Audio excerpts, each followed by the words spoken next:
aula, baixei o Microsoft Teams de novo, tem alguma coisa estranha acontecendo, ele não carrega. Bom,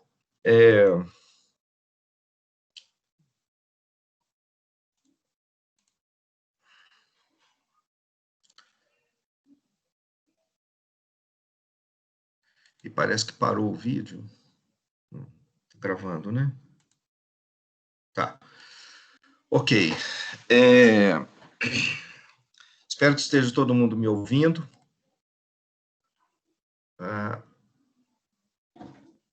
Voltou, viu? Sim, sim, sim. Espero que esteja todo mundo me ouvindo e, se não, falem, pronunciem-se. Ok, a gente vai começar, então, com o assunto de regressão logística e... Opa, não.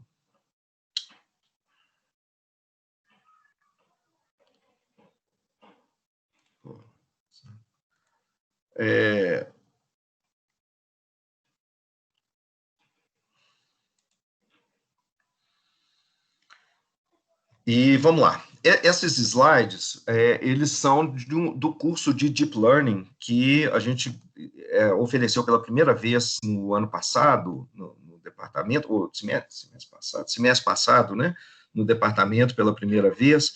Então, quem fez esse curso vai perceber alguns slides aqui iguais, estão praticamente os mesmos. E eu acho que eles estão melhores do que os slides que eu usei no meu curso de estatística, eu vou, inclusive, atualizar eles lá no site, no nosso site da nossa disciplina. Mas boa parte é inspirado no que está lá também. Então, vamos lá. Regressão logística, nós vamos começar com um modelo de regressão logística simples. Esse é um modelo que é uma extensão do modelo de regressão linear que a gente acabou de estudar, e ele funciona para o caso em que a variável y possui uma distribuição binomial. A gente tem N exemplos ou instâncias de dados, eles são independentes, mas não são identicamente distribuídos. É como na regressão linear. A variável resposta, entretanto, diferente da regressão linear, ela é uma variável binária, 0 ou 1. Então, basicamente, o YI, ele indica, é uma variável indicadora se um certo evento aconteceu, 1, ou ele não aconteceu, 0. A gente tem uma ou mais variáveis explicativas ou features para esse, num vetor xi. A ideia do modelo logístico é descrever como que a distribuição de y é uma variável binária, então a distribuição delas, a única coisa que tem é um parâmetro indicando a probabilidade de ocorrer o 1. As variáveis são independentes, uma não depende da outra, então você não tem que modelar isso. A única coisa que você tem que dizer é como que uma das variáveis, para um dos itens, qual que é a chance dele ser igual a 1. É só isso. E, nesse caso, essa probabilidade de ser 1, ele vai depender de features, de características do dado, daquela instância, que estão agrupadas nesse vetor xi. Então, o modelo de regressão logística é um modelo para descrever como que a distribuição de y, que é uma binária, como que ela varia com x, ou seja, como que a probabilidade de ser 1 varia com as features.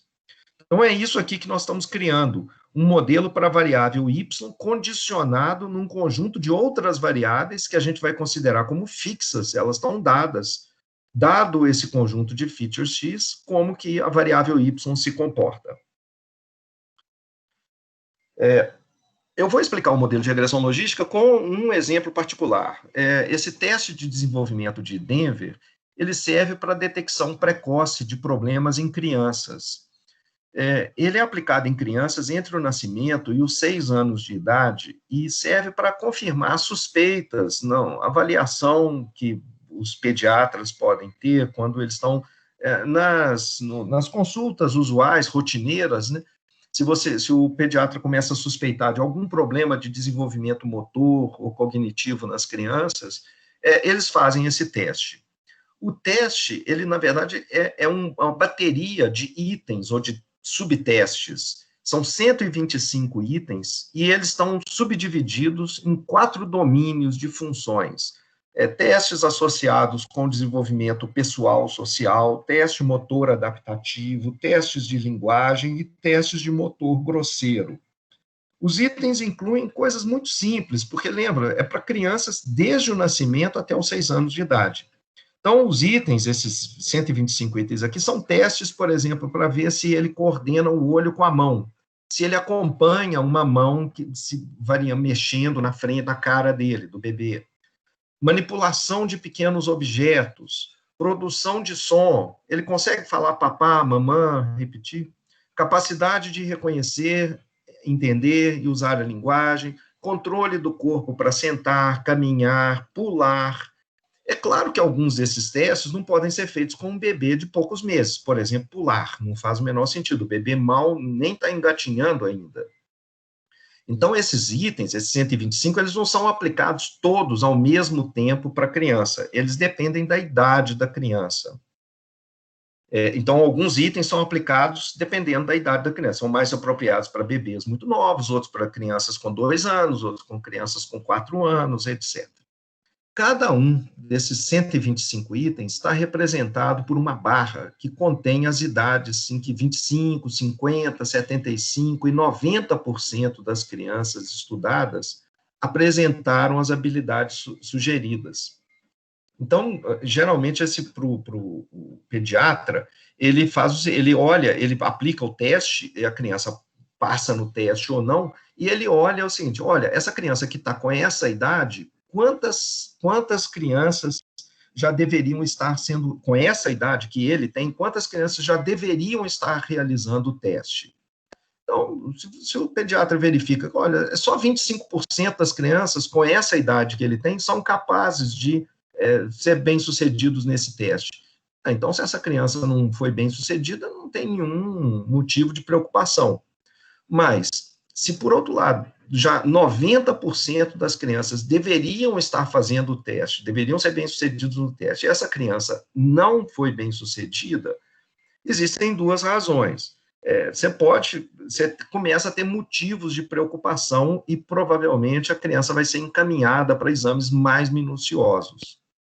Então, o problema todo é como que a gente determina essas idades críticas, essas idades e essas porcentagens aqui. Isso é feito com um bando de regressões logísticas.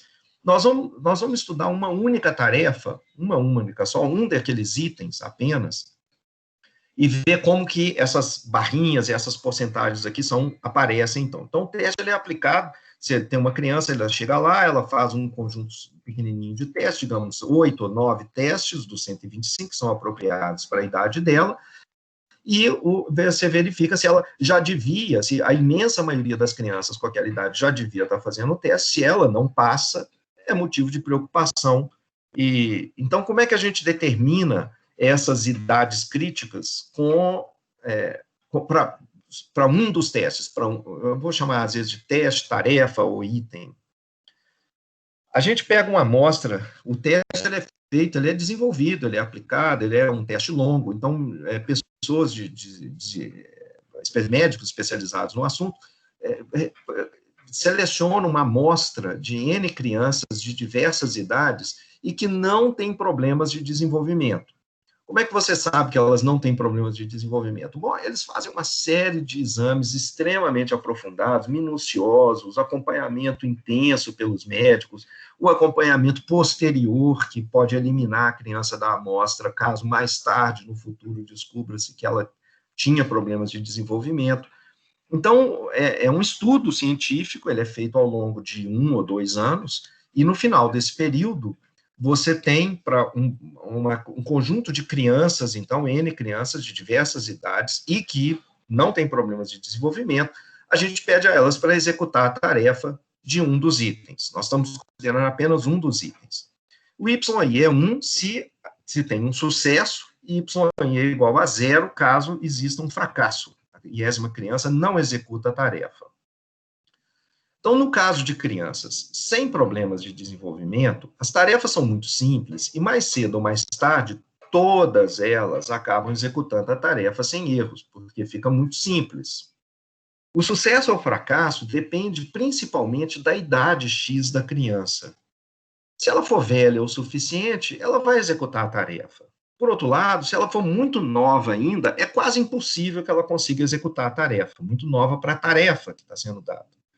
Então, as faixas etárias apropriadas variam com o tipo de tarefa. Então, aqui está aqui uma das tarefas, e o conjunto de crianças, as 173 crianças que tinham uma faixa apropriada, essa faixa de idade aqui está em meses, e as crianças, aqui é 0 se ela não executou a tarefa, e 1 se ela executou a tarefa. Eu usei o comando jitter para mexer um pouquinho os pontos, para a gente conseguir enxergar eles um pouco melhor, senão ia ficar um ponto batendo em cima do outro, a gente não veria direito as crianças. Então, o que a gente vê é o seguinte, quando a criança é muito jovem, está aqui, ó, com poucos meses de idade, ela não consegue, a maioria dela tem uma ou outra precoce que executa a tarefa aqui em cima, mas a maioria delas não executa. Por outro lado, quando a gente está com uma idade muito avançada, então a criança já com 30, 35 meses, todo mundo está executando a tarefa. Não tem problema nenhum. No meio do caminho, existem crianças que executam, tem outras que ainda não executam. Essas crianças, o teste é feito uma vez só, com diversas crianças em diversas idades, não é uma criança sendo acompanhada ao longo do tempo, não. O resultado das crianças, elas são independentes. O sucesso ou o fracasso de uma não afeta o desempenho das demais. Então, é razoável a hipótese que a gente faz de que a variável y, que indica o sucesso ou o fracasso, são variáveis independentes. Mas o sucesso da criança I, o y aí ser 1 ou 0, depende da probabilidade de sucesso daquela criança. Por isso, essa probabilidade está indexada aqui pelo I, que é o índice da criança. Essa probabilidade PI vai variar de criança para criança. Como que ela varia? Bom, inicialmente nós vamos colocar essa variação apenas em função da idade da criança. Uma idade X, que na verdade devia ser um X de I aqui, né? Um X que depende da criança I. Então, o PI, que está aqui, vai ser uma função G da idade da criança I, o X de I. G é uma função matemática. O que a gente quer para essa função G aqui? Primeiro, eu quero que ela seja crescente com X. Quanto mais idade, maior a probabilidade da criança executar a tarefa. Além disso, eu quero que quando o X cresce, quando o X vai para infinito, infinito aqui numa escala, quando o X cresce, eu quero que o G de X eventualmente encoste em 1, fique próximo de 1, que a probabilidade de executar a tarefa fique certa. Por outro lado, quando o X vai para 0, diminui, eu quero que o G de X vá para 0 também, porque crianças muito jovens não serão capazes de executar a tarefa. Existem algumas escolhas populares para essa função G de X, logística, probit, log-log complementar. A mais usada é a função logística, que tem uma função importante em várias outras técnicas de machine learning, não só na regressão logística, mas a função logística, ela aparece também, por exemplo, em deep learning, é extremamente comum e importante lá. Essa função, ela possui poucos parâmetros, a função logística, lembra, a função logística é uma função matemática, ela é simples de entender, é flexível e se ajusta facilmente a diferentes situações. Então, nós vamos usar essa função logística aqui, por isso o nome regressão logística. Outras opções que estão também dentro da função regressão logística, a técnica de regressão logística pode usar uma função não logística aqui no lugar da G. Por exemplo, essa probit, log-log complementar. No curso usual, na aula de modelos lineares generalizados, GLM, a gente vê um pouco dessas outras funções, mas esse ano não vai ser possível a gente cobrir isso. O que é a função logística? A função logística, ela é simples. O P de X, ele é essa função aqui. Essa função horrorosa. Eu confesso que não é simples de entender o que está acontecendo, nem o melhor é ver o gráfico dessa função. Essa função P de X, que é a função, a probabilidade de um indivíduo executar a tarefa se ele tem idade X, vai ser representada por essa função, que depende de 2 parâmetros aqui, de 2 coeficientes, esse beta 0 e esse beta 1, que se parece aqui com aquela expressão que a gente tinha na regressão linear. Só que numa função mais complicada, 1 dividido por 1 mais é elevado a menos essa quantidade. Parece uma coisa complicada, mas essa é uma curva cujo comportamento é fácil de entender e simples. Aqui estão o gráfico de várias dessas curvas aqui para diferentes valores beta 0 e beta 1. Então, o fato é que, você variando beta 0 e beta 1, você muda um pouco o formato da curva, mas ela sempre tem essa curva em forma de S.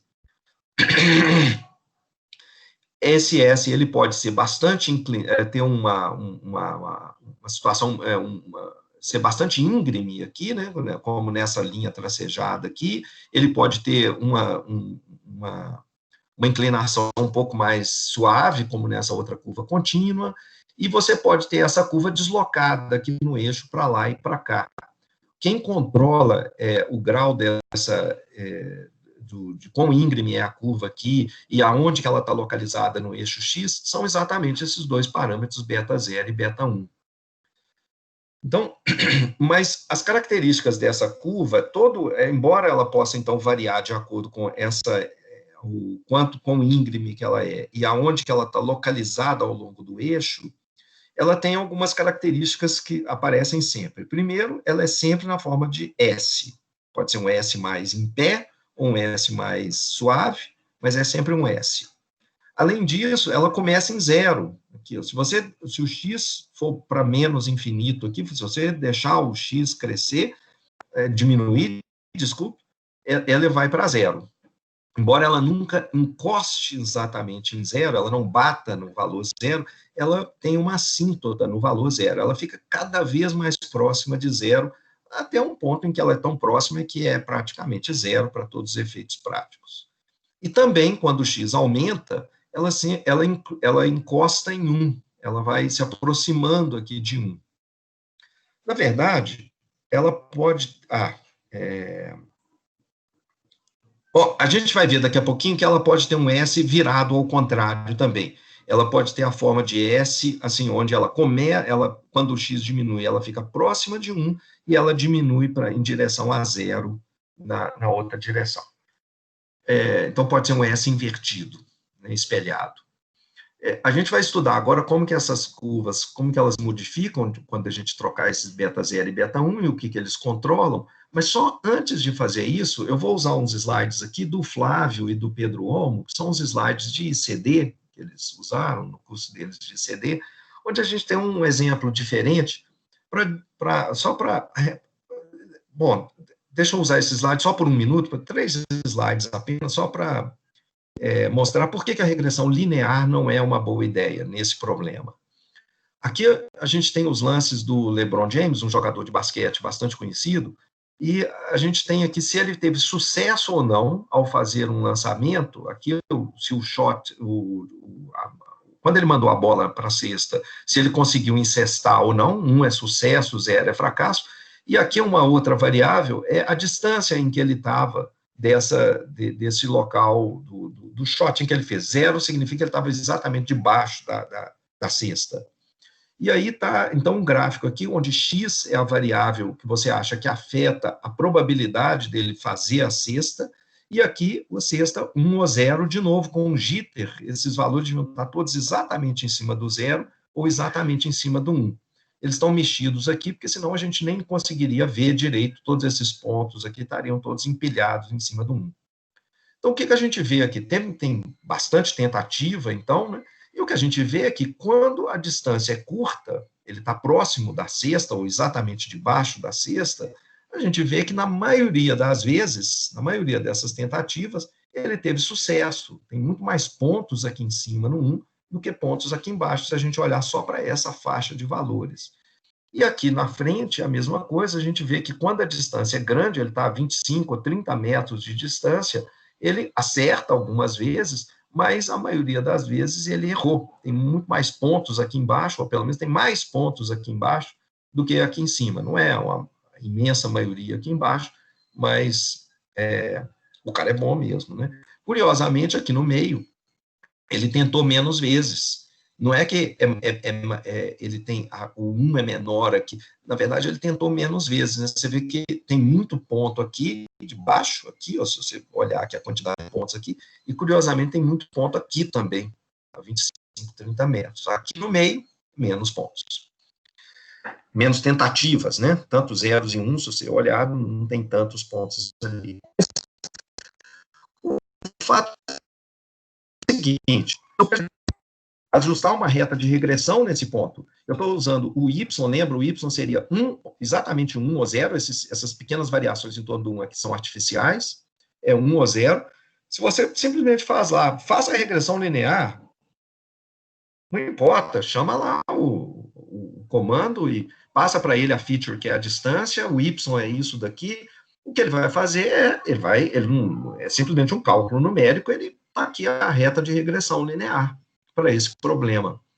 Essa reta, ela faz algum sentido, e se você não tivesse nada melhor, seria uma opção de você usar isso, mas tem duas coisas que você tem que lembrar. Primeiro, essa reta é comum, muitas vezes, dependendo da configuração de pontos, que essa reta ultrapasse o valor 1 e passe para baixo do valor 0 aqui.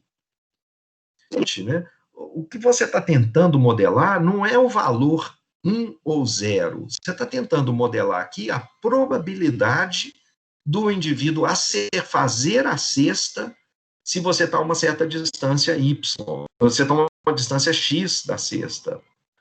É completamente diferente do problema dos preços dos apartamentos. No caso do preço do apartamento, a gente observa diretamente o preço do apartamento, a gente acredita que existe um preço médio que depende de features, e o preço que a gente realmente observa se distancia um pouquinho desse preço médio, mas o que a gente tem aqui é outra coisa. Eu não tenho um valor aproximado da probabilidade de acertar a cesta. O que eu tenho é ou acertou, exatamente 1, ou errou, exatamente 0. Então, eu não estou observando diretamente, com um pequeno erro, a variável de interesse para mim, que é a probabilidade de acertar. Então, usar a regressão linear aqui é possível, seria digamos assim, você está usando um martelo para tentar aparafusar alguma coisa. Talvez seja melhor se você tiver uma chave de fenda. E a gente tem uma chave de fenda, que é a função logística. Ela realmente tenta representar aqui agora como um modelo, né, a forma exata desse crescimento para esse problema. No caso do LeBron James, devia ser exatamente um S ao contrário, né? Ele devia ter mais probabilidade perto do 1 e menos probabilidade mais distante. Bom, como eu mostrei antes, a curva logística, ela depende desses dois parâmetros aqui, esse número beta 0 e esse beta 1. O que esses dois pontos, o que esses dois parâmetros fazem? Esses dois coeficientes, o beta 0, ele está associado com o valor da probabilidade quando a idade for 0. Ele tem o mesmo tipo de situação inconveniente do bias, do coeficiente de intercepto da regressão linear. Ele controla onde a curva logística vai se posicionar no eixo horizontal, porque ele diz o seguinte, olha, na idade 0, que é essa daqui, ele vai controlar se a curva está aqui embaixo ou se ela já está aqui em cima. E aí lembra que ela tem que ter uma forma de S, ela vai subir lá para cima assim, né? Então, e vai descer aqui em direção a 0.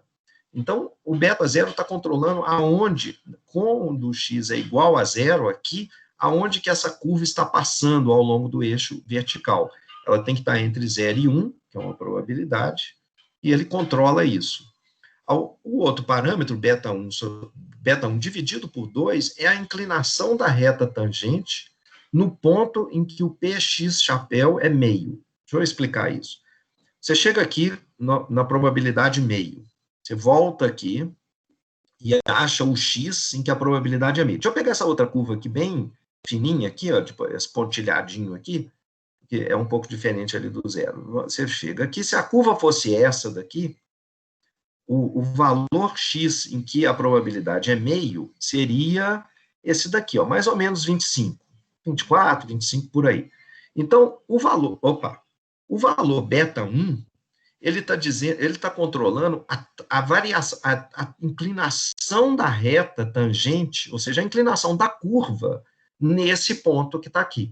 Vocês veem que a curva, ela tem, por exemplo, uma inclinação menor aqui em cima, olha, quando ela já está se aproximando do 1, que ela está assintotando, ela também tem uma inclinação menor aqui perto do 0, e a inclinação vai aumentando, chega a um ponto máximo, exatamente aqui nesse meio, nesse ponto em que ele é meio aqui, a inclinação é a maior de todas.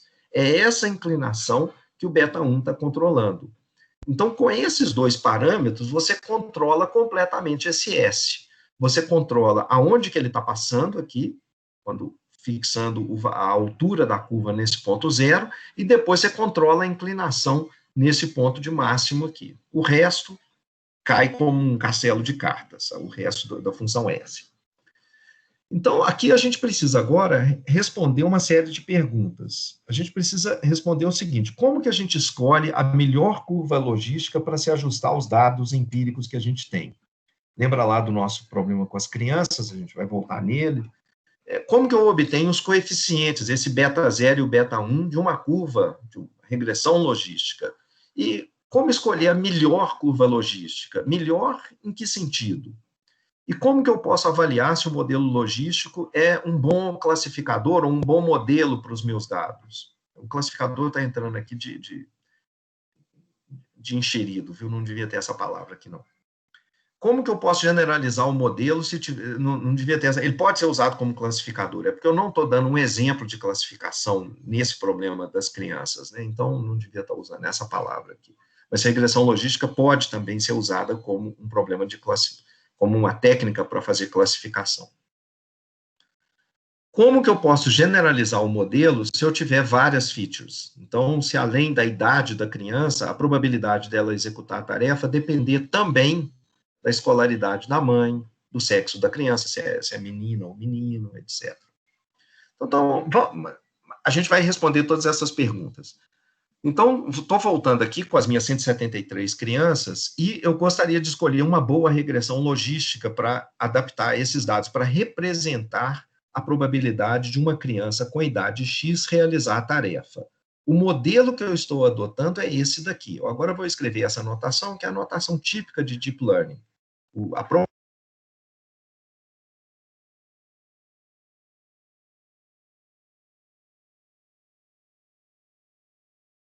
Dois números, W0 e W1, coeficientes.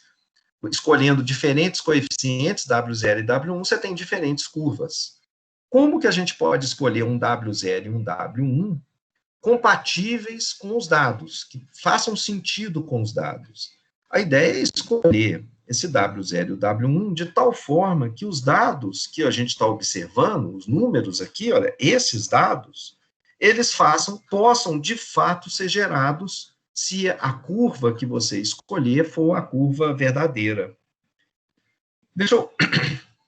Vamos tentar ver isso aqui. Aqui eu estou fazendo, os dados são sempre os mesmos, nos dois gráficos aqui. Aqui eu estou desenhando uns S virados para a direita, aqui eu estou desenhando uns S virados para o outro lado.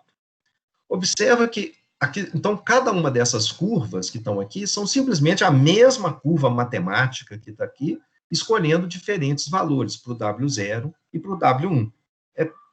Então, quando a gente faz isso, eu obtenho curvas bastante diferentes. Algumas dessas curvas, elas parecem ser compatíveis com os dados. Algumas curvas são verossímeis como um modelo gerador dos dados observados, outras não. Por exemplo, essa curva vermelha aqui do lado esquerdo, essa curva vermelha, ela não parece ser muito compatível com os dados. Por que ela não parece ser compatível? Porque ela está falando o seguinte: olha, que com a idade de 10 meses, por essa curva vermelha, as crianças deviam ter uma probabilidade quase 1 de executar a tarefa. Quase 1 aqui. E, no entanto, tem um bando de gente aqui com idade de 10 meses ou mais que não executou a tarefa. Então, como que você tem uma probabilidade praticamente igual a 1 nessa região da idade e um tanto de crianças aqui de bolinhas não está batendo em 1 lá em cima, tá? Aqui embaixo em 0. Essa curva vermelha é uma má descrição do que poderia estar sendo gerado, do modelo real que está gerando esses dados aqui, da probabilidade real das crianças executarem a tarefa. Essa curva amarela, ela também é uma situação muito ruim. Essa amarela aqui, o que ela está dizendo? Por exemplo, com idades acima de 20 meses, eu estou dizendo que a criança tem mais ou menos probabilidade um pouco acima de meio de executar a tarefa. Olha, se a gente for aqui de 20 até 30 meses, eu tenho aqui, ela passa de meio até 0,60. Olha, então eu estaria esperando que mais ou menos metade das crianças que têm idade entre 20 e 30 meses não executassem a tarefa e mais ou menos a outra metade executasse a tarefa. E não é isso que eu estou vendo. Com essa curva amarela, eu estou vendo que a imensa maioria das crianças que têm idade entre 20 e 30 estão lá em cima, executando a tarefa. Pouquíssimas crianças nessa idade não executaram a tarefa. Então, essa curva amarela é muito ruim também. Se a gente passar para o lado de cá, aí a situação é pior ainda, né? Por exemplo, todas elas têm um S virado, vamos pegar a curva azul, o que a gente está dizendo é que a idade está aumentando e a criança está ficando com uma probabilidade menor de executar a tarefa. E, obviamente, não é isso que a gente vê nos dados. Com os dados aqui, a gente está vendo que crianças muito jovens não executam, crianças muito velhas executam, praticamente todas executam. Teve um cara aqui meio estranho, mas todas executam a tarefa, praticamente todas. Então, a curva não pode ser desse jeito, o S não pode ser virado assim, o S tem que ser virado assim, mas não pode ser essa curva vermelha, não pode ser a curva laranja. A curva preta e a curva azul parecem ser curvas mais adequadas para esses dados, mais razoáveis. Qual delas que a gente deveria escolher? Como que a gente escolhe uma dessas curvas aqui como sendo a melhor? Eu preciso de um critério.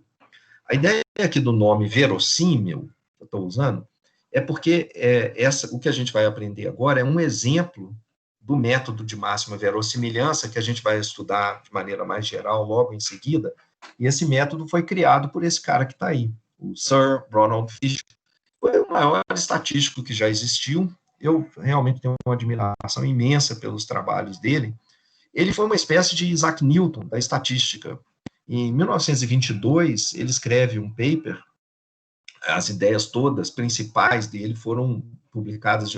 Ele tem um conjunto de obras, ele é enorme, eu tenho uma coleção dos trabalhos principais dele, são 4 volumes encadernados e tudo mais, mas esse paper dele é um paper fundamental. Em 1922, ele escreve o paper no Transactions da Sociedade Filosófica Real Inglesa, e os principais conceitos e resultados que a gente usa até hoje em machine learning, verossimilhança, suficiência, vício, bias, overfitting, eficiência de estimação e tal, todas são desse artigo que ele escreveu quando ele tinha 32 anos de idade. Ele, curiosamente, ele não só foi o maior estatístico que já existiu, mas ele é também um dos maiores geneticistas que já existiu. Junto com o Sewell Wright e o Haldane, o Sewell Wright era americano, o Haldane inglês, como o Fisher, eles são responsáveis por juntar de forma coerente a teoria da evolução de Darwin e a teoria genética de Mendel. Isso era um quebra-cabeças muito complicado em 1920, como a teoria de Mendel estava sendo redescoberta nessa época pelos ingleses, parecia que a teoria da evolução de Darwin tinha virado um penduricalho, uma coisa sem sentido, etc. São esses caras que falam assim, não só a teoria de Darwin continua válida, como, na verdade, ela é fundamental e irmã gêmea da teoria genética de Mendel. A teoria genética de Mendel explica uma das coisas que faltava na evolução, que era como que variação podia aparecer na população para que, então, a seleção natural operasse e pudesse selecionar alguns dos elementos, né, e então ia fazendo com que as espécies iam alterando lentamente a sua composição genética. Mas, voltando aqui para o Fisher como estatístico, ele é o criador da teoria e prática de planejamento de experimentos, aleatorização, blocagem, quadrados latinos, um monte de ideias fantásticas, análise de regressão linear, os p-valores, o PCA, é a criação dele, análise discriminante, que a gente viu anteriormente, o LDA, teoria de valores extremos, e aí tem uma coleção de etcéteras aqui, porque um só não é capaz de mostrar o que esse cara genial fez. Ele realmente é uma espécie de Newton, porque a gente, décadas depois, Newton foi séculos, né? Mas décadas depois, a gente ainda está usando as mesmas ideias e conceitos que ele fundamentou. Bom, a verossimilhança, então, em inglês é likelihood, e a gente viu algumas curvas logísticas extremas, ruins, né? Eu mostrei aqui anteriormente, voltando aqui, a curva vermelha, a curva laranja, essas curvas todas aqui do lado direito, são todas curvas extremas, no sentido de serem muito ruins, obviamente ruins. Essas curvas muito extremas, elas dificilmente podiam ter gerado os dados das crianças que estão na nossa frente. Essas curvas extremas, elas não são verossímeis. Verossímil, o que é? Uma palavra que, vero, né, quer dizer verdadeiro, real, autêntico, e símil vem de semelhante, similar. Então, uma coisa é verossímil se ela parece verdadeira, de acordo com o dicionário, se não repugna a verdade. Se é semelhante à verdade. Se é coerente o suficiente para se passar por verdade. Porque quando a gente está procurando uma curva, a gente sabe que provavelmente não é a curva verdadeira que gerou os dados, não é a probabilidade verdadeira associada com aquele conjunto de crianças, mas é algo que é semelhante à verdade, que não repugna a verdade, que é coerente o suficiente para se passar por verdade. Enquanto que algumas curvas extremas, né, não eram verossímeis, claramente elas não podiam ter gerado aqueles dados. A verossímil é uma curva que parece verdadeira, está de acordo com as evidências disponíveis. Então, a verossimilhança do modelo logístico, nós vamos derivar ela agora. A probabilidade de uma criança com idade X realizar a tarefa é essa daqui. Diferentes escolhas para o W0 e o W1 geram diferentes curvas. Eu quero achar aquela curva que mais se parece com a que verdadeiramente gerou esses dados que estão aqui. Então, eu vou começar, em vez de. O que eu estou querendo é encontrar o W0 e o W1. Eu vou fazer uma coisa diferente agora. Eu vou fixar um W0 e o W1. Ou seja, eu vou fixar uma curva. E para essa curva fixada, claro que eu não sei como escolher esses caras, mas vamos supor que por acaso alguém sopra no meu ouvido e eu consigo um W0 e um W1 que não estão ruins demais. E para essa curva fixada, eu obtenho a probabilidade de gerar os sucessos e os fracassos que eu realmente observei nas minhas crianças. Ou seja, isso aqui, ó. Eu fixei uma curva, suponha que seja essa curva que está aqui.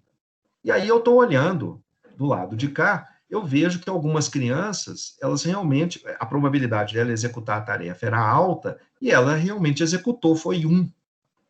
Então, a probabilidade dela executar a tarefa está próxima do valor que eu observei, que é 1. Essa outra criança aqui, ela também executou a tarefa, o Y dela é 1, e esse valor não está longe da probabilidade dela executar a tarefa.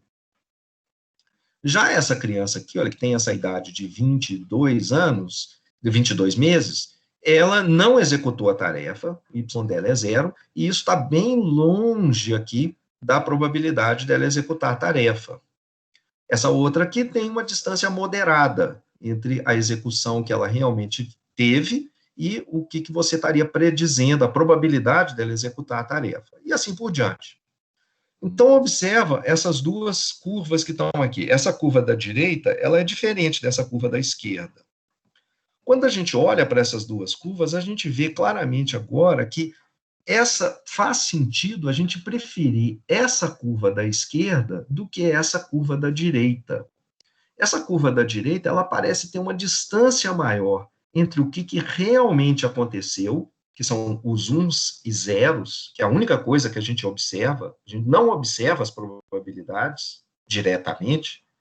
Então, essa curva, os uns e zeros, eles parecem estar mais distantes do que o modelo está predizendo, do que essa minha curva, com esse W0 e o W1 que estão embutidos aqui nessa curva, o que eles estão predizendo? Essa curva parece ter distâncias maiores entre o observado e o esperado do que essa daqui. Essa daqui teve uma distância realmente grande, que foi essa outra aqui também mais ou menos, mas as outras, em geral, foram pequenas, não são muito grandes.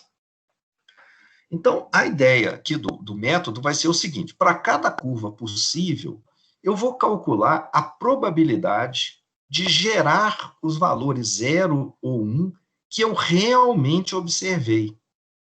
Em seguida, como os eventos são independentes, as crianças são independentes, eu vou multiplicar essas probabilidades, que eu vou calcular essa probabilidade aqui para cada criança, dizer, eu vou calcular a altura da curva. Se você me der um W0 e um W1, eu tenho uma curva. Eu vou calcular, então, essas alturas aqui, essas alturas, e, em seguida, eu vou multiplicar essas probabilidades, que é a regra de independência. Então, para cada ponto, para cada criança, eu vou calcular ou essa altura ou essa outra aqui de baixo. Depende do que aconteceu com ela. Tá?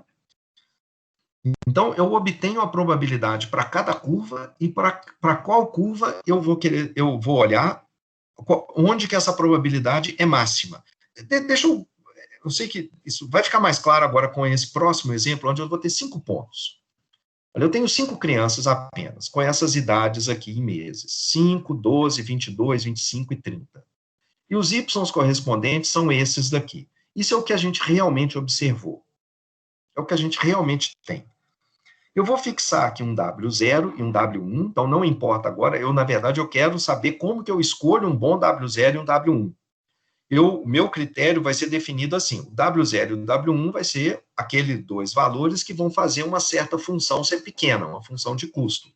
Então, eu vou primeiro definir o que vai ser esse custo se eu fixar o W0 e o W1. Eu vou fixar esses dois valores inicialmente e vou obter a probabilidade de gerar esses Y aqui de acordo com o modelo logístico que tem esses dois valores. Então, está aqui, ó. Pego esses dois números e jogo na minha fórmula da regressão logística. Isso cria uma função como essa curva preta aqui, ou essa daqui, ou essa outra, cria uma dessas curvas. E aí, eu calculo agora, para cada criança, e para essas escolhas do W0 e W1, eu calculo essa probabilidade.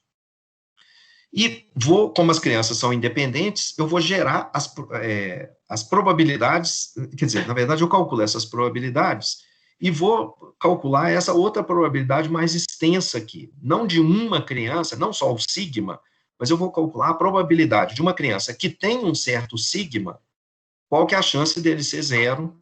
Uma outra criança que vai ter um sigma diferente, porque tem uma idade diferente, dele ser igual a 1. Dele ter executado a tarefa, depois a outra criança que tem um sigma diferente, porque tem uma idade diferente, de ser 0, de ser 1, etc. Essa probabilidade aqui vai ser função dos W0s e W1s que eu escolhi, que estão aqui em cima, nesse caso particular, menos 6,3 e 0,35. Então, essa função aqui, essa probabilidade, eu vou representar ela com essa função Lzão aqui, Lzão vem de likelihood, é uma função do W0 e do W1. Claro, é uma função dos Y também. Os Y estão entrando aqui, ó, 0, 1, 0, os Y observados. É também função das idades, tranquilo. Mas o que eu estou dizendo é assim, se você me entregar um conjunto de dados, o que eu quero é encontrar a função, essa função aqui, como uma função do W0 e W1, e isso é que vai me permitir depois escolher um bom W0 e um bom W1. Então, vamos obter essa verossimilhança para essa escolha particular de W0 e W1 aqui. Eu vou escolher, estou fixando esses W0 e W1, e quero encontrar, então, a verossimilhança associada com W0 igual a menos 6,3 e W1 igual a 0,35. Ou seja, eu quero encontrar a probabilidade de observar o que eu realmente observei com essas crianças, se elas têm as idades que elas realmente têm. Então, eu não estou fazendo um cálculo, eu estou fazendo um cálculo baseado nos dados que estão na minha frente. Nos dados que estão na minha frente, o resultado de uma criança, o sucesso ou o fracasso, não afeta o das demais, então, essa probabilidade aqui para 5 variáveis é o produto das probabilidades. Ou seja, é a probabilidade do W1 ser 0, a primeira criança não executar, quando o W0 e o W1 são esses aqui, e a criança 1 tem a idade X1 que ela tem lá, aqui, vezes a probabilidade da segunda criança fazer o que ela fez, que nesse caso foi executar a tarefa, quando ela tem a idade X1 que ela tem, aliás, a idade X2 que ela tem, fixando o W0 e o W1, tudo está sendo calculado caso o W0 e o W1 sejam esses valores aqui. Então, as probabilidades são essas aqui. Observa que, às vezes, é a probabilidade do Y ser 1, às vezes é a probabilidade do Y ser 0. Então, eu preciso calcular cada uma dessas 5 probabilidades. Essas probabilidades são aqueles sigmas. estou voltando aqui com a anotação, estou reescrevendo novamente o que a gente tinha, né? A verossimilhança era a probabilidade de todos, pela independência é a probabilidade dos produtos, é o produto das probabilidades, desculpe, e a gente tem, para cada um desses, ou o y é 0 ou o y é 1. E a gente tem a fórmula para isso. Quando o y, a probabilidade do y ser 1, dele executar a tarefa, é esse número logístico, essa função aqui que aparece com o W0 e o W1. A chance de ser 0 é 1 menos a chance de ser 1. Quer dizer, 1 menos aquela fórmula que a gente acabou de ver. Essa fórmula que a gente acabou de ver, você pode, uma manipulação algébrica muito simples, mostrar que ela é quase igualzinho a essa daqui de cima. Tá? Se você manipular aqui algebricamente, você vai ver que dá isso daqui. O que acontece é que esse menos que estava aparecendo aqui, ele desaparece aqui embaixo. Isso não é erro de digitação, não. São diferentes essas duas fórmulas aqui. Uma é 1 menos a outra. Então, a gente tem 5 crianças, e as idades X das 5 crianças são essas aqui. Então, a verossimilhança para W0 igual a menos 6 e W1 igual a 35 é, portanto, esse produto vai ser 1 menos a probabilidade da primeira criança ter sucesso, porque ela não teve, o Y dela foi 0, vezes a probabilidade da segunda criança, que tem idade X, idade 12, ela executar a tarefa, porque ela realmente executou. A terceira criança não executou a tarefa, então é 1 menos a sua probabilidade. A quarta e a quinta executaram a tarefa, que elas têm idades 25 e 30 meses, não estão aqui. Então é só jogar nas fórmulas, fazer os cálculos devidos, ora vai aparecer esse menos aqui em cima, ora ele não aparece, dependendo do y ser 0 ou 1, e o resultado final é essa probabilidade aqui. Então, eu vou escrever essa expressão toda, vou agora ignorar. Aqui eu estou fazendo esse cálculo para W0 igual a menos 6,3 e o W1 igual a 0,35. O que eu vou fazer agora é reescrever essa expressão inteira que está aqui como uma função do W0 e W1 genéricos. Continua a mesma coisa, os Y são zeros e uns, eu não estou trocando o dataset, nossas 5 crianças. E o que vai aparecer aqui, nessas fórmulas, onde tinha menos 6,3, vai aparecer W0, e onde tinha o 0,35, vai aparecer o W1 genérico. A minha pergunta agora é, como que eu escolho um W0 e um W1? Se você me der 2 valores, eu sei calcular essa probabilidade aqui. Eu faço o gráfico dessa função. Então, como isso daqui é uma função de W0 e W1, eu posso variar esse W0 e W1 no espaço, no R2, e obter essa curva que está aqui. Então, aqui embaixo, nos eixos horizontais, eu tenho o W0, e no outro eixo aqui o W1. E aqui, essa altura é o valor L, W0 e W1. Então, aqui, essa mesma curva visualizada de um jeito um pouco diferente. E aqui, outra coisa, são as curvas de nível dessa função chamada de verossimilhança. Quer dizer, eu faço cortes aqui, né, na altura vertical, projeto a figura, e o que eu encontro são essas coisas aqui concêntricas. Aqui é W0, aqui é W1, esse outro eixo aqui. Vamos voltar aqui um minuto. Então, o que isso aqui está dizendo? Ele está falando o seguinte, olha, se você escolher um W1 e um W0 aqui, nessa região, você vai gerar uma curva em forma de S, que é uma curva tão incompatível com os dados, que a probabilidade, porque lembra, o que é o L aqui? É a probabilidade de você obter os Ys que você tem, os zeros e uns que você tem, quando as crianças têm essas idades aqui, de acordo com a curva de S que você fixou.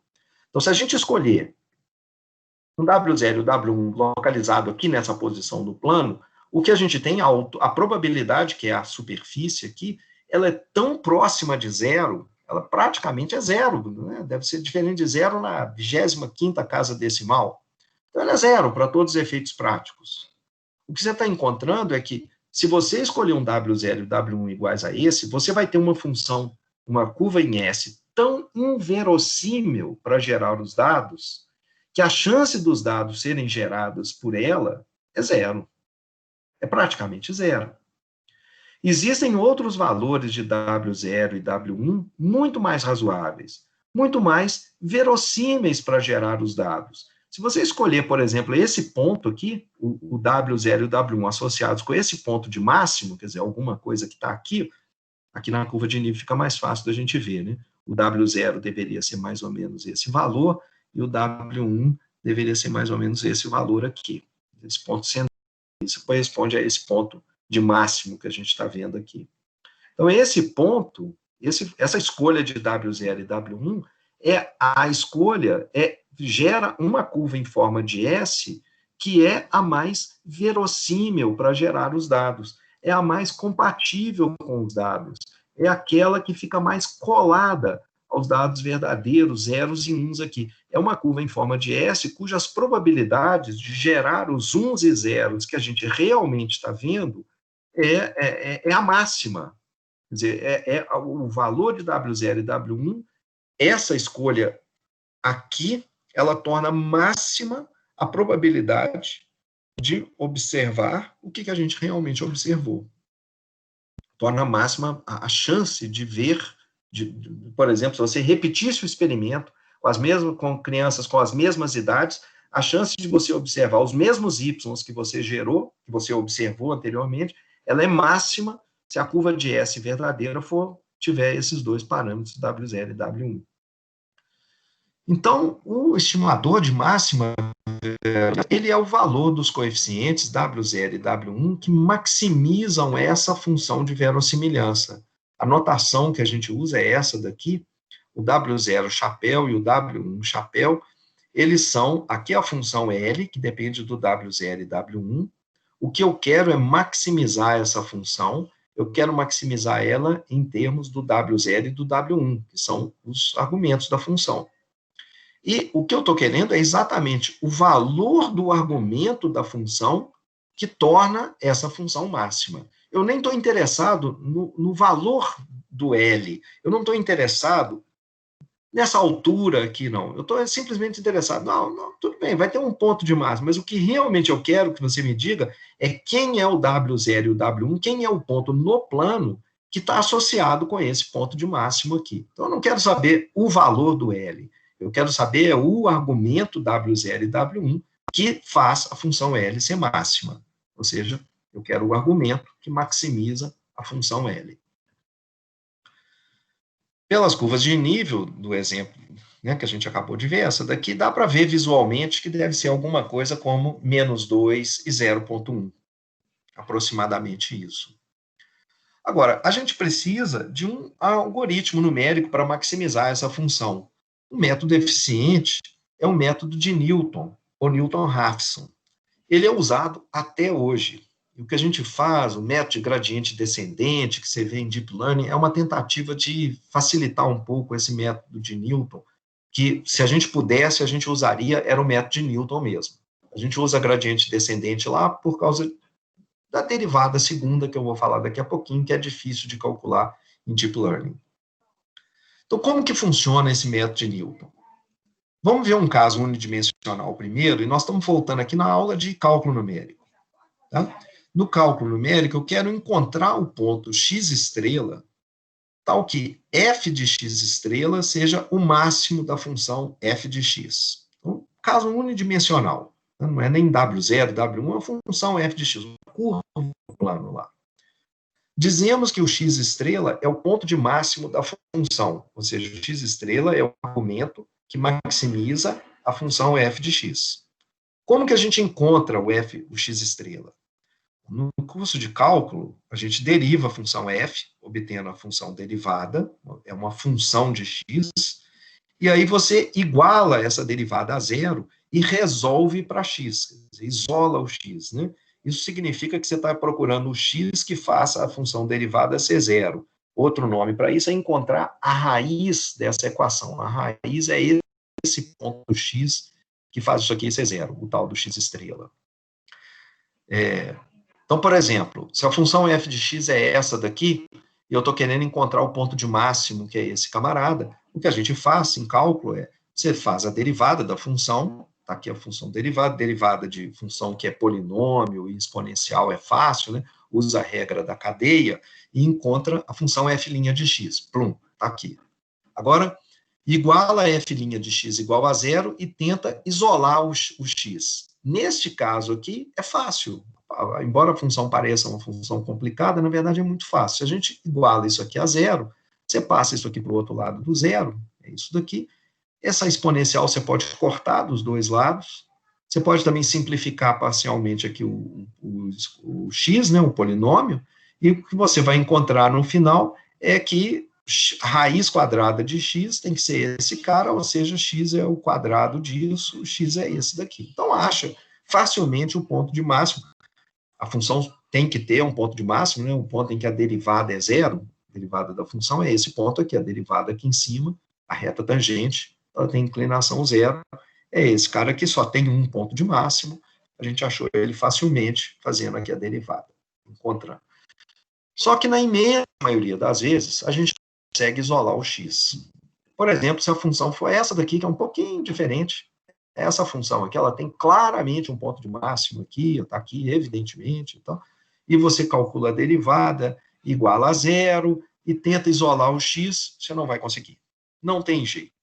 Essa função aqui não fica simplificada do jeito que a gente viu anteriormente. Então, como é que a gente pode resolver esses casos que vão ficar mais complicados ainda, quando a gente, na verdade, tiver que maximizar uma função não de um x apenas, mas de 2, no nosso caso, uma função de W0 e W1. Então, antes da gente ver o método numérico, deixa eu só tomar mais um passo aqui, que a gente, em geral, não trabalha com a função verossimilhança, a gente trabalha com a função log verossimilhança. E por que isso?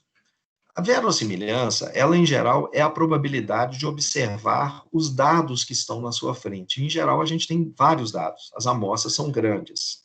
Usualmente, quase sempre, ela vai ser um produto de várias funções. Quando os dados são independentes, claramente vai ser o produto de cada um dos dados, né, da probabilidade de observar cada um dos dados. Quando eles não forem independentes, por exemplo, tiver uma dependência temporal, a gente, ainda assim, a gente é capaz de escrever a verossimilhança como produto de probabilidades sucessivas. São as probabilidades condicionais no passado. É a probabilidade de acontecer alguma coisa hoje, dado alguma coisa anterior. Então, a gente consegue escrever bem como um produto de várias funções. E quando isso estiver acontecendo, quer dizer, quando realmente a verossimilhança for esse produto, você vai ver que é muito mais fácil a gente derivar, igualar a zero, produtos do que vai ser mais fácil tomar o log. Olha isso daqui, considera essas duas funções diferentes. A primeira é um produto de três outras funções. Uma função f de x, que é o produto de uma função h de x, vezes uma função g de x, vezes uma função k de x. A outra função f é uma soma. Tá bom. Toma a derivada dessas funções. No caso da de baixo aqui, que é uma soma, é fácil. Derivada de soma é a soma das derivadas. Moleza. Agora, aqui em cima, já é um pouco mais chato. Porque é um produto, o que vai virar a derivada da função f? É a derivada da primeira, tá aqui, vezes as outras, mais a derivada da segunda, vezes as demais, mais a derivada da terceira, vezes as demais. Então, você imagina que esse produtório aqui, ele não.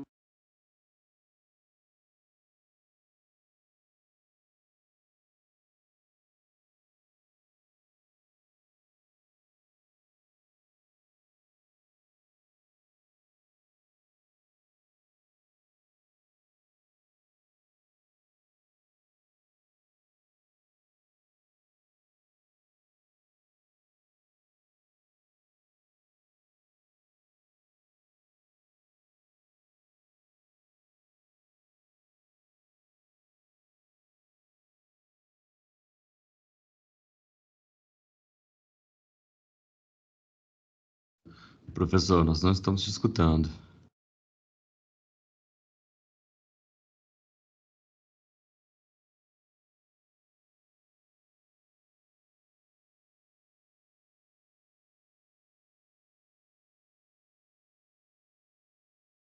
Tem 1 minuto mais ou menos, ou sem som. Oi? Ah, ficou sem som? Agora veio. Tá. De novo, a internet. Aonde que eu parei? Até onde vocês ouviram? Tava Na falando parte que do tava falando da produtório. derivada.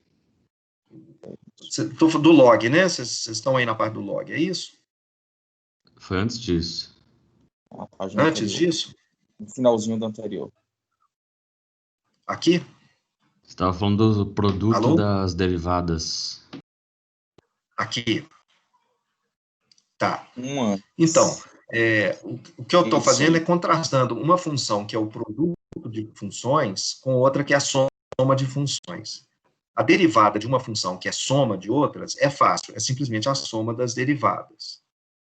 Já a derivada de uma função que é o produto de várias, ela é mais complicada. Você tem que usar aqui, vai ser a derivada da primeira vezes as outras, depois a derivada da segunda vezes as demais, a derivada da terceira vezes as outras. Quando a gente tiver uma função, como no nosso caso aqui da logística, que é um produto de uma função. Aqui é uma função que depende do W0 e do W1, aqui embaixo, olha, uma função que depende do W0 e W1. E quando eu tiver milhares de dados, o que eu tenho é uma função que é um produto de milhares de termos. Quando eu quiser derivar essa função e igualar a zero, vai ficar complicado, porque eu vou ter, então, a derivada da primeira função vezes todas as outras, mais a derivada da segunda função vezes todas as demais, mais a derivada da terceira função, ou seja, milhares de termos, cada um deles, isso é importante, milhares de termos, cada um deles do mesmo tamanho da função original. Se essa função aqui tiver milhares de fatores multiplicativos, aqui embaixo, vamos supor que sejam 1000 fatores multiplicativos. Eu vou ter aqui embaixo, na derivada, 1000 parcelas, somas de 1000 parcelas, 1000 termos. Cada um dos termos de tamanho 1000. Então, fica uma função muito grande, muito ruim para derivar. Enquanto que, ao tomar o logaritmo, olha só que coisa, o que acontece. O log de um produto é a soma dos logs. E derivada de log é fácil. Derivada de somas, desculpe, é simplesmente a soma das derivadas. Então, eu vou ter uma função um pouquinho mais complicada agora, porque vai ser o log de uma função que eu tinha antes, mas é soma. Eu vou trocar, então, assim, o fato de ser fácil fazer essa derivada e os termos que vão aparecer nas derivadas serão simples, relativamente simples. Tem uma pequena complicação adicional por causa desse log, mas vai ser basicamente uma função que envolve apenas uma função e não o produto de todas elas. Mas a pergunta que você pode fazer, olha, mas faz realmente sentido isso? Porque o que você quer realmente é maximizar o log de uma função em W0 e W1, e não o log da função. A função verossimilhança, não o log da função. Tá? Eu não quero maximizar, opa, aqui devia estar errado, tá, gente? Eu não queria maximizar, eu não quero o máximo do log da função. Eu quero desculpe. Então, a pergunta é, faz sentido isso aqui de tomar o logaritmo? Porque, afinal de contas, a gente quer maximizar a verossimilhança, o máximo da função L, likelihood, e não o máximo do log da verossimilhança. Mas o que a gente tem que lembrar, o que eu falei antes, é que de fato, eu não estou interessado no valor máximo da L. Eu não estou interessado nessa altura aqui. O que eu estou interessado é qual o valor do coeficiente do W0 e W1 associado com esse ponto de máximo. Tanto faz qual que é o ponto de máximo, desde que ele seja o máximo, desde que ele seja a máxima probabilidade. Nada pode ser melhor do que essa máxima. Então, o que eu estou querendo não é exatamente isso daqui. O que eu realmente tenho interesse é no argumento que maximiza essa função. E o argumento que maximiza a verossimilhança é exatamente o mesmo que o argumento que maximiza o log da verossimilhança. Por quê? Porque como a função log é uma função monótona, todo mundo lembra o gráfico aí da função log, né, uma função que vai crescendo e tal, se o x é menor do que o y, então o log de x é menor do que o log de y, porque a função log é uma função monótona. Então, se o f de x for menor do que 1, vamos supor que x estrela é o valor que maximiza a função f, uma função f qualquer. Então, o f do x é menor do que aquele f no ponto de máximo. Então, se eu tiver isso, realmente, para todo x, o f de x é menor do que o f de x estrela, o x diferente do x estrela, então, se eu tomar o log do lado de cada esquerda e o log do lado direito, né, o que eu tenho é isso daqui, porque a função log ela é monótona. Então, se isso é menor que isso, o log disso é menor do que o log disso daqui. Ou seja, se o x estrela maximiza a função f, de maneira que isso aqui acontece, o x estrela aqui também maximiza o log da função f. É o mesmo argumento, o mesmo ponto de maximização. Embora a altura, né, a função log de f, seja diferente da função f, o ponto em que ela é maximizada é o mesmo. Então, se x estrela maximiza f, o x estrela também maximiza o log de f. Por causa disso, então está aqui, por exemplo, uma função f, aqui qualquer, estou chamando agora, em vez de x, o θ aqui, e aqui está a função de verossimilhança propriamente dita, e aqui eu estou tomando o log da verossimilhança. Você vai ver que o ponto, a função é completamente diferente. Essa daqui é a função verossimilhança, essa daqui é a função log verossimilhança, dessa função aqui. Então, o log é completamente diferente. No entanto, o ponto onde ele é maximizado, é meio difícil de ver aqui, que a função está meio achatada, né? Meio chatinha aqui em cima, mas o ponto de máximo é exatamente o mesmo nos dois casos. É esse aqui, 0,6 e é 0,6 aqui também. Em suma, a gente toma logs. Ou seja, o W0 chapéu e W1 chapéu, que seria o argumento que maximiza essa função de verossimilhança, ele é igual ao argumento que maximiza o log da verossimilhança. E ao tomar o log, a gente vai transformar um produto de um monte de funções numa soma de funções e vai ficar muito mais fácil para a gente pegar a função derivada. A função derivada vai ficar muito menor, mais compacta. Uma vantagem adicional muito grande é a estabilidade numérica, porque probabilidades são números que estão entre 0 e 1. Então, essa verossimilhança aqui, vocês lembram lá na regressão logística, foi o produto de várias probabilidades. E você vai sair multiplicando milhares de números entre 0 e 1, rapidamente você atinge underflow. Você fica abaixo da precisão da máquina. E tomar logs diminui substancialmente esse problema. Pode não eliminar num ou no outro problema, mas diminui de maneira tão substancial que esses problemas em que nem o log elimina, eles são poucos, eles aparecem pouco. Na maioria das vezes a gente simplesmente toma o log, faz e tudo funciona muito bem. Então, em suma, a gente vai calcular o máximo da verossimilhança buscando o máximo do log da função de verossimilhança. E como que a gente faz isso numericamente? Eu vou achar o máximo, vou voltar aqui para o problema de cálculo, vou tentar achar o máximo de g de x. Isso é a mesma coisa que achar a raiz de e de...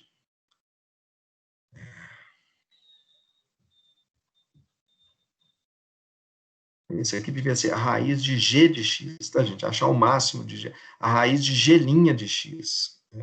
Deixa eu trocar aqui já agora, peraí.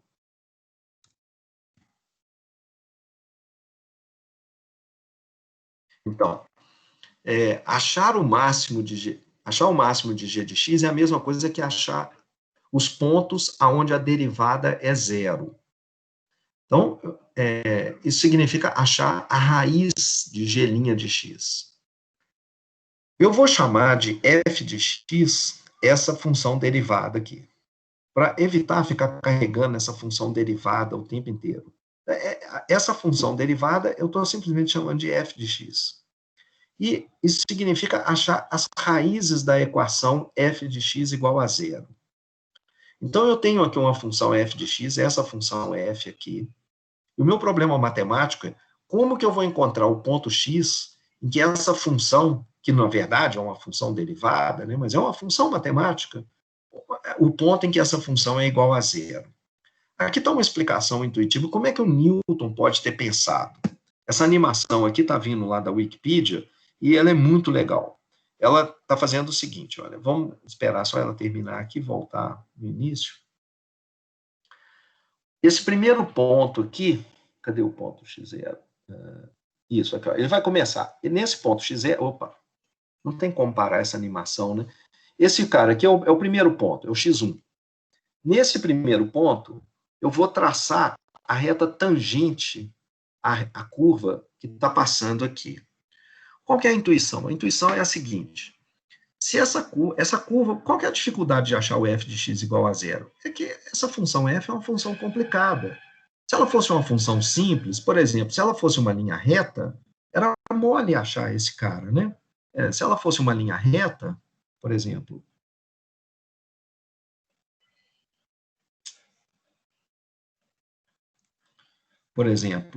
vamos supor que a reta fosse assim, 3x mais 2 igual a zero. Achar o ponto é fácil, né? O 3x tem que ser igual a menos 2, em seguida você divide, então o x tem que ser igual a menos 2 dividido por 3. Poxa, se a reta f de x, que eu estou tentando achar a raiz, fosse uma linha reta, fosse 3x mais 2, ou qualquer outra coisa similar a isso aqui, ia ser muito fácil, mole. Então, a função f, o problema é que a função f é uma função super complicada, uma função f de x igual ao log de sei lá do que soma isso, que soma aquilo com x, então é uma função muito complicada, está longe de ser uma linha reta.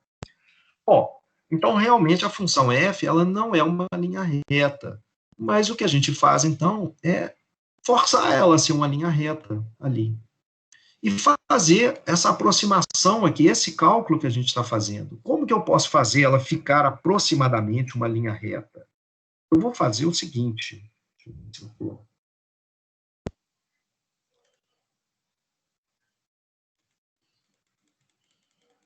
Esses são os meus slides antigos.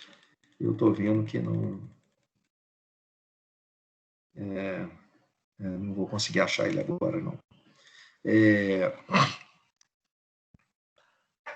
O que a gente faz é o seguinte, você vai começar com um valor inicial, x1, qualquer. Isso aqui é um chute inicial. E nós vamos falar o seguinte, como que a função f, como é a função f de x, que não é uma linha reta, como é a função f de x em torno de x1, esse valor x1 aqui. Então, o x1, eu vou dar, por exemplo, x1 aqui eu podia escolher igual a, por exemplo, 2,3. Esse é o valor x1. É um chute inicial que a gente dá. Depois a gente discute como que a gente pode achar esse chute inicial. Então, como é essa função f? Como é a função, aqui é uma pergunta, como é a função em torno desse ponto, que é o 2,3? Essa função, eu posso aproximá-la. Se eu estiver olhando apenas bem em torno da função f de x, e ela for suave, eu posso aproximar pela reta tangente. A reta tangente é a reta que melhor aproxima a função em torno do ponto 2,3. Espero uma aproximação boa, nem sempre é uma boa aproximação, mas a gente joga os braços para cima, para o céu, e reza para tudo dar certo. Então, eu preciso achar a aproximação da reta tangente, que é a melhor aproximação mais simples da função f de x em torno do ponto 2,3. Isso é a expansão, né? A reta tangente, vai ser a seguinte, a reta tangente, ela tem que ser uma reta, então ela tem que ser uma expressão desse tipo aqui, onde tem aqui a inclinação da reta e do lado de cá o intercepto. Qual que é a inclinação da reta tangente? A derivada. É a função f', é a função f' de x no ponto 2,3. Eu estou tentando calcular a reta tangente que passa pela curva e em x igual a 2,3, em x1, né? x1 igual a 2,3. Então, quem é essa reta tangente? Vai ser, essa daqui seria a inclinação da reta, eu preciso da fórmula da derivada, mais o x, mais o intercepto. intercepto. Quem que é o intercepto? Bom, é o valor da função quando a função f é igual a zero. Eu estou vendo que meu tempo está acabando aqui, então eu não vou conseguir avançar muito isso aqui. Deixa eu volto nisso na próxima aula, que eu acho que eu vou desenhar esse negócio aqui para ficar mais fácil, mas deixa eu adiantar aqui rapidamente, só mostrar o resultado realmente relevante, que o que a gente está fazendo é isso daqui, olha, eu estou usando essa aproximação da reta tangente, e se eu tiver essa... onde que estava? Eu tirei. Joguei fora? Ah, não está aqui. Então, eu vou ter um intercepto aqui que eu vou ter como encontrá-lo. Então, vai ter um outro valor aqui. Deixa eu ver se eu lembro aqui. Como é que é mesmo? Eu precisava fazer o desenho.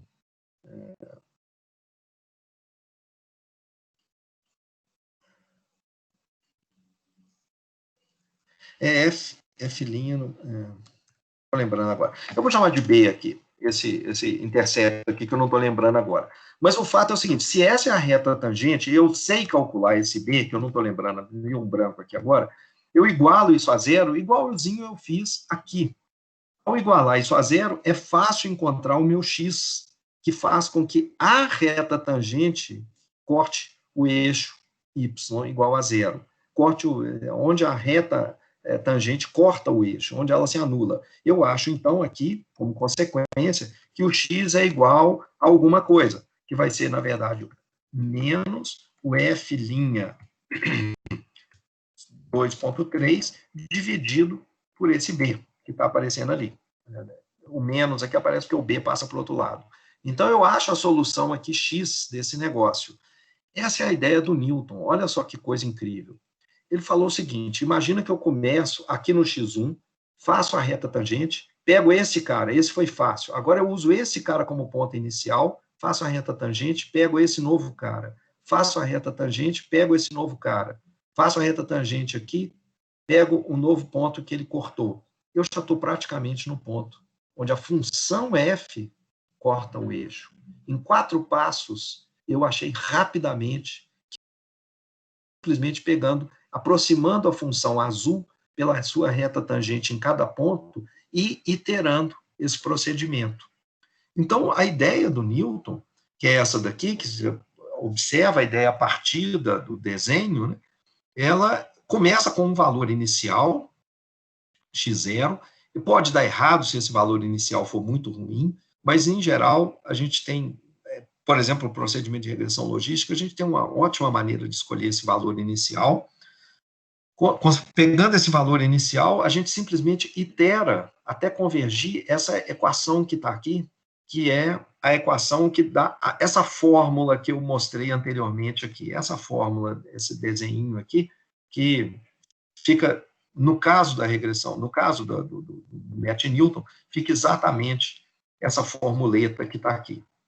E a regra de parada é você ir fazendo esses passos sucessivos até que a diferença do xn mais 1 para o xn seja a menor possível. Então, essa fórmula que está aqui é a maneira de encontrar esses pontos aqui, ó, que a gente passa a reta, esse cara aqui foi essa fórmula que está aqui. Né? Esse cara é essa fórmula de novo, e assim por diante. Então, só que essa minha função f, aquela função azul, lembra, ela começou como sendo a função derivada. Era o valor em que a derivada era igual a zero. Então, eu volto aqui na regra de iteração do Newton, que é uma regra para achar raiz de equação, e não ponto de máximo e mínimo, e jogo aqui na minha função f a função derivada. Então, a f aqui entra, na verdade, a minha função f, a função que eu estou querendo zerar, é a função derivada, e aqui embaixo, que aparece a derivada da função f, entra a derivada segunda. Então, essa daqui é a regra de iteração, e é como a gente tem que encontrar os pontos sucessivamente dos xn's aqui. Eu estou vendo aqui, gente, o meu tempo está meio... não, ainda tem aqui 10 minutos. Vamos olhar para essa fórmula aqui e ver intuitivamente o papel de cada termo nessa fórmula aqui. Por exemplo, se eu tiver num ponto xn, para que lado que eu devo andar para encontrar o xn mais 1? Eu vou para a esquerda ou vou para a direita?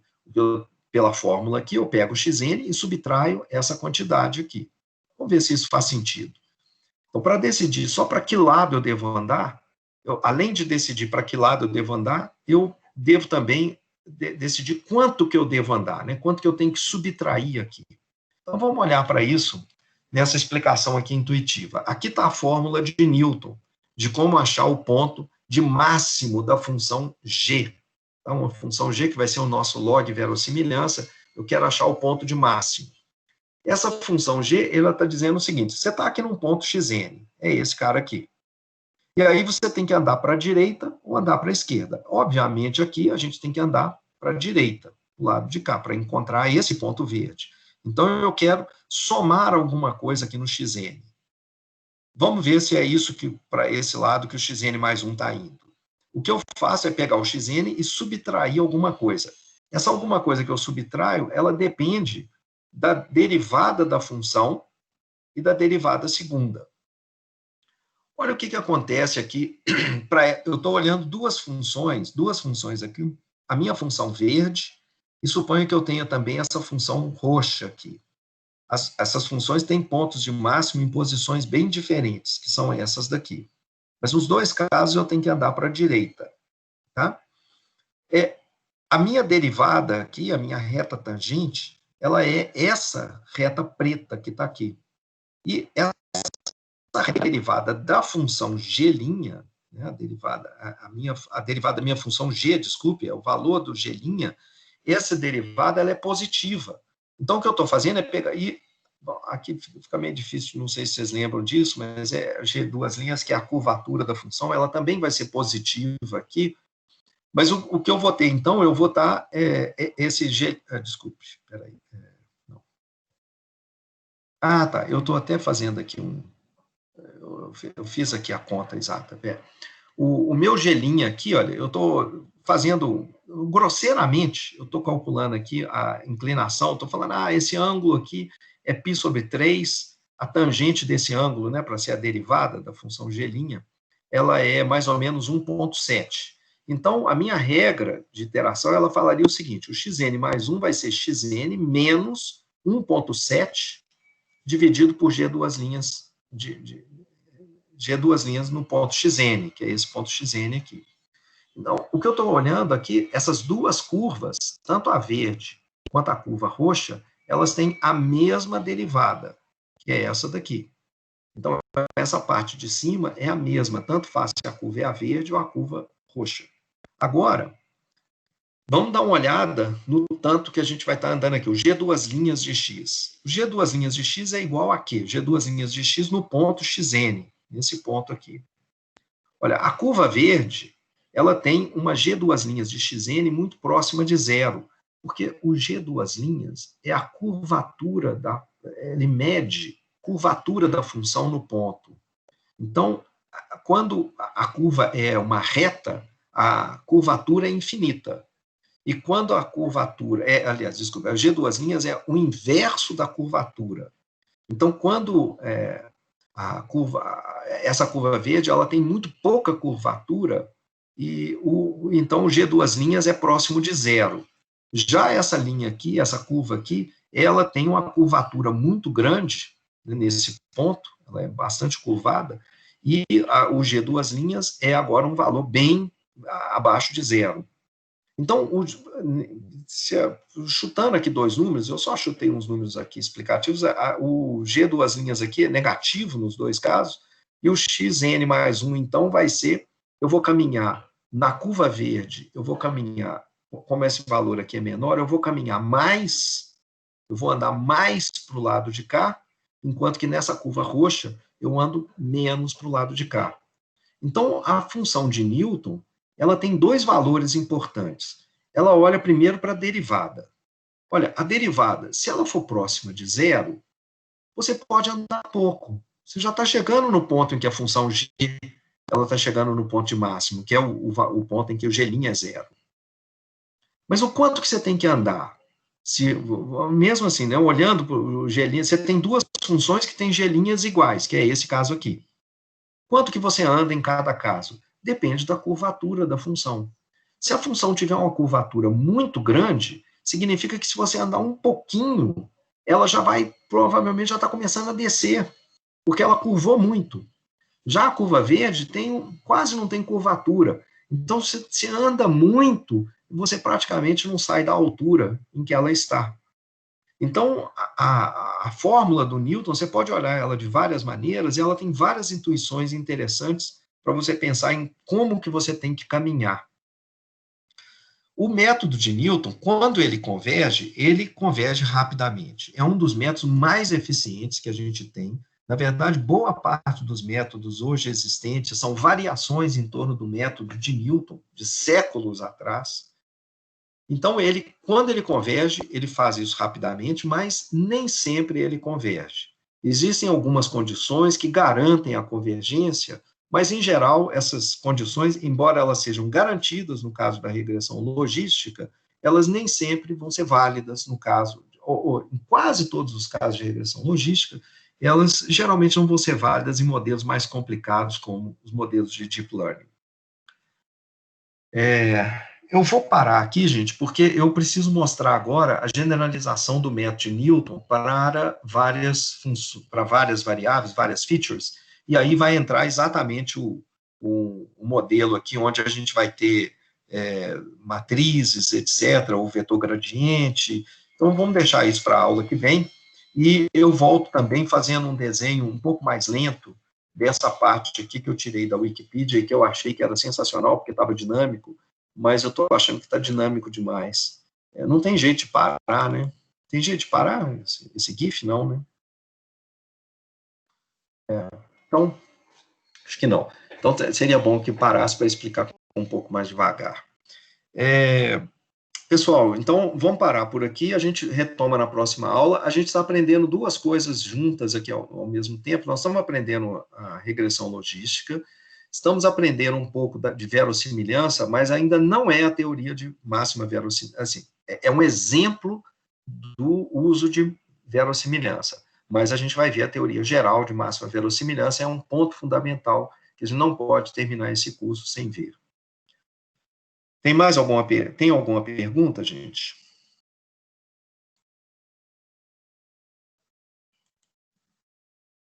Ô, professor, qual que seria a intuição apesar que a gente não chegou nesse ponto ainda, né? Mas qual que seria a intuição para calcular essa máxima verossimilhança sem usar um número exponencial de operações? Peraí, não entendi. Qual seria a intuição?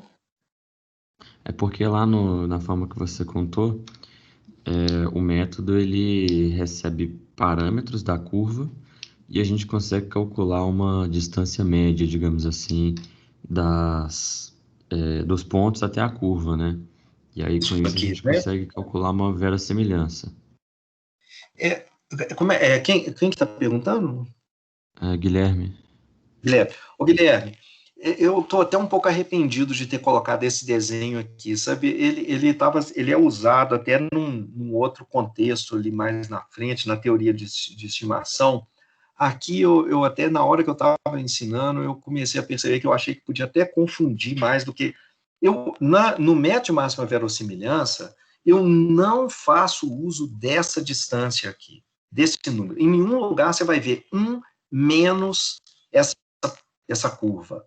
Aqui você não vai ver isso menos essa curva. Você não vai usar o valor absoluto dessa distância. Não é isso que eu estou fazendo na verossimilhança. O que eu faço é, em cada momento, pegar dois valores. Na verdade, não, desculpe. É isso sim que eu estou pegando. Só que o que eu estou pegando é... Vamos ver aqui, olha. Realmente, desculpe, realmente é isso que eu estou fazendo sim. Eu estou pegando esse valor aqui, porque aqui o caso é 1, o valor foi 1. Então, eu estou pegando essa probabilidade aqui, a probabilidade dele ser igual a 1, que é essa altura. Então, eu devia, na verdade, estar pegando... esse desenho não está legal. Eu devia estar pegando esse valor que está aqui embaixo, que é a probabilidade dele ser 1. E o que eu estou querendo, inclusive, é o tempo todo Aí, aqui, quando ele for... aqui também eu pegaria esse valor aqui, que é essa probabilidade dele ser 1. Para esse caso aqui, que é 0, eu estaria pegando essa outra parte aqui, que é 1 menos a probabilidade dele ser... E aí eu estaria maximizando essas probabilidades. Sabe, eu estaria maximizando, eu faço o produto dessas barras e maximizo isso. Então, esse desenho aqui, ele não está bom, sabe? Pensando bem, ele está mais confundindo do que ajudando. A explicação melhor é essa daqui. Depois eu vou tentar refazer esse desenho aqui para ser mais próximo do que eu realmente estou querendo, porque o que eu faço aqui é calcular essas probabilidades, o produto dessas probabilidades. E aí, se você olhar bem, essas probabilidades, elas representam o inverso daquela barrinha que eu desenhei. Sabe? Então, o tempo todo ela está entrando a barrinha, e é por isso que a gente maximiza essa função.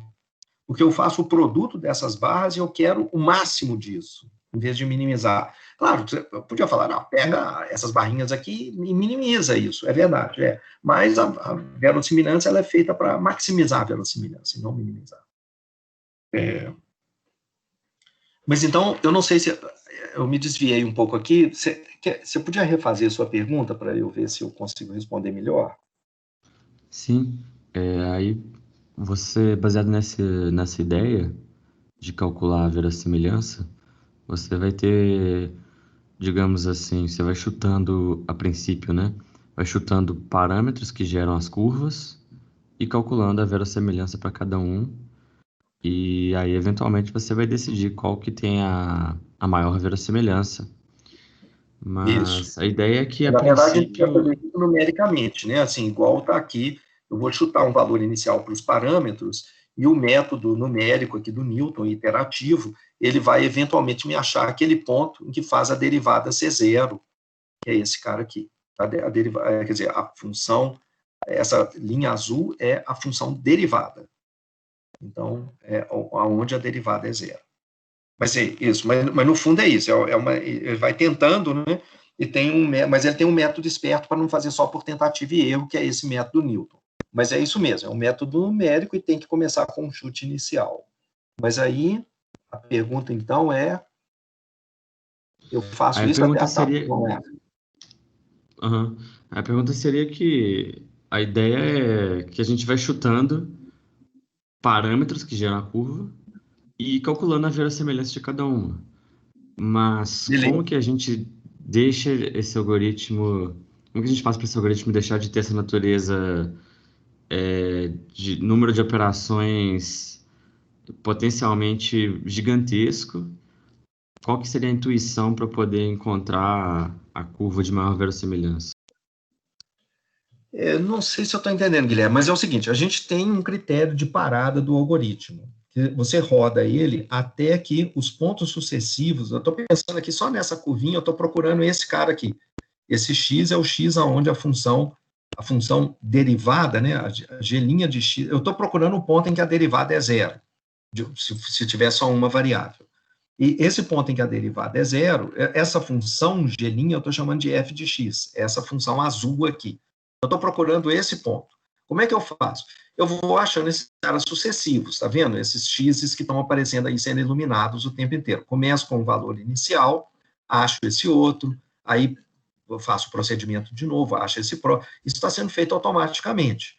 Então, para cada ponto xn, eu tenho uma fórmula que me leva para o próximo ponto xn mais 1. Eu vou fazendo isso até que a diferença entre dois desses valores sucessivos seja tão pequena, seja menor do que uma precisão que eu fixo, um epsilon. Por exemplo, 10 a menos 10. Então, quando dois valores sucessivos forem menores do que 10 a menos 10, eu considero que o procedimento convergiu. E aí entram aquelas discussões de análise numérica, assim, olha, mas é garantido que ele convergiu, porque, quem sabe, daí para frente ele não se afasta de novo. Bom, usualmente ele não faz isso. Usualmente a gente tem algumas garantias de que essa coisa converge. Então, depois que ele atinge um ponto aqui em que os dois valores sucessivos não se alteram, ou praticamente não se alteram, tem uma precisão menor do que um valor muito pequeno, Aqui é o valor relativo, tá? Às vezes você olha o valor absoluto, às vezes você olha o valor relativo da diferença. Então, está aqui o valor relativo. Então você para nesse instante. Mas você não tem garantia de que vai ter convergência. Então, a gente, em geral, você põe um limite máximo para esse número de iterações. Você fala, olha, rode aí por 100 mil iterações. Se depois de 100 mil você não tiver atingido esse critério aqui, você ainda não tiver parado, pare de qualquer maneira, que eu vou tentar de novo. Eu vou começar, por exemplo, com um valor inicial melhor, eu vou tentar outro valor inicial, eu vou pensar sobre o problema, eu vou fazer alguma coisa, porque não convergiu. Então, não tem garantia de que vai convergir, não. Não tem. Beleza. E sobre essa GIF que você tem aí, eu gerei os frames dela para você, eu quebrei ela nos negócios, eu posso te mandar por e-mail. Que aí você vai passando o slide e consegue... Joia. Beleza. Professor, outra coisa. Vai ser muito útil. Eu começo a próxima aula revendo isso daqui. Tá? Tá, já vou te mandar agora. Gente, eu também estou olhando aqui, que assim, eu não sei se a ideia aqui era só fazer uma revisão de análise numérica, mas isso para muita gente já deve ter muito tempo passado, ou então você não fez análise numérica com aquele gosto que só alguns têm. Então, dá uma revisada nesse assunto, porque eu também, olhando aqui as minhas aulas, eu comecei a ver assim, olha, poxa, às vezes eu estou falando de f de x, g de x, x era a idade, agora x aqui é uma coisa numérica, tipo cálculo, poxa, está meio confuso, xn era a idade da criança n, agora já não é mais, isso aqui é um x qualquer, aqui é um y antes era 0 e 1, agora nossa, que confusão. Então, esses slides aqui, eu de vez em quando eu estou misturando aqui coisas de cálculo com isso daqui, que eu estava achando que podia ser útil, mas eu estou vendo que algumas vezes pode estar meio confuso. Então, não sei se a essa altura tem jeito de mudar tudo, isso aqui dá um trabalho danado entrar com essas fórmulas todas, olha, todas estão aqui em LaTeX e tal, então, eu vou colocar esses slides lá disponíveis para vocês, deem uma olhada, que eu acho que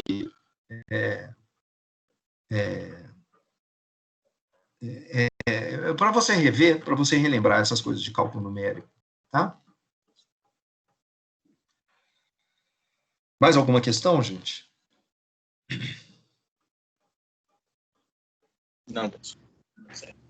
Professor, sobre aquela aula que você ia falar de oportunidade de intercâmbio para pós-graduação, você ainda não marcou a data, não? Eu vou só, eu me assustei aqui, eu estava achando que o semestre, eu tinha esquecido de como que o semestre está, eu vou tentar marcar para, deixa eu até ver aqui com vocês, terça à noite é um horário razoável para vocês? Terça, 7 horas da noite? Eu não quero usar uma aula do nosso curso. Terça, 11 horas da noite? Na verdade, eu vou fazer o seguinte, eu vou fazer a mesma coisa, eu vou gravar também. Então, quem não puder assistir, pode ver o vídeo depois. Agora, a aula é bom porque é uma oportunidade, se você quiser perguntar alguma coisa diretamente, né, eu posso. E eu realmente preciso de mais ou menos 1h30 para cobrir todas as informações. Não é complicado, mas eu acho que muita gente não tem ideia do contexto, do que significa, né? Então, eu preciso de 1h30 mesmo, já tive várias vezes. Então, terça, 7 horas é um horário razoável? Por mim, beleza. Eu tento fazer isso, então, mas eu confirmo isso mandando para vocês. E isso, aí quem não puder assistir, vai ficar disponível, eu vou colocar lá na página do nosso curso, tá? No YouTube, lá na parte do YouTube. Então tá, gente, vamos parar por aqui. Um bom fim de dia aí para vocês, bom início de semana. Obrigado, professor, valeu. Valeu, professor.